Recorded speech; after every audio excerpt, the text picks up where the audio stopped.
Bloqué en 9e position. Oh là là, oh là là là.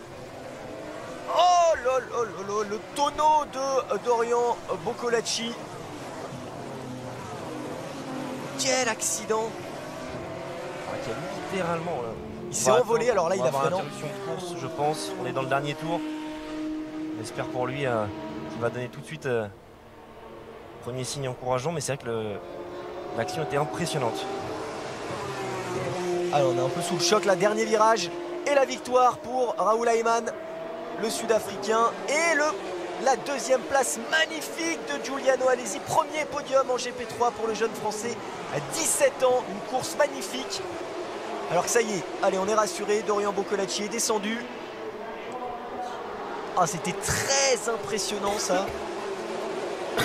Qui a tenté en fait l'intérieur et puis qui s'est fait un tout petit peu piégé et alors après c'est un petit peu effet catapulte, il est venu complètement se casser sur les roues arrière. On va revoir un petit peu l'action. Il me semble ça devait être Laurenti.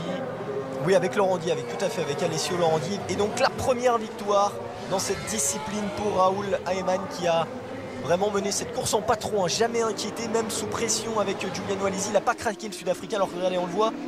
Il avait le DRS. Eh oui, qui tente en fait, voilà, qui tente une intimidation par l'extérieur et qui veut recroiser, mais il est trop juste. Et avec le DRS, le surplus de vitesse. Il y a deux choses, il y a peut-être exactement le DRS, mais c'est surtout que peut-être on est tellement focalisé sur l'action de dépassement qu'on n'a pas forcément l'œil sur la corde et on en perd un petit peu le repère. Mais vous voyez le pilote qui met ses mains tout de suite sur son casque. Et on vient tout de suite récupérer les sangles pour éviter de prendre un retour de volant, de se faire mal au poignet. Oh, très impressionnant ce carton de Dorian Boccolacci. Et ça se joue à rien. Alors là on va revoir depuis la caméra embarquée de Laurenti.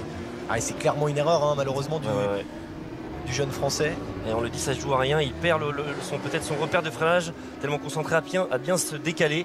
Et au moment où il est sur son attaque de frein, on appelle pour le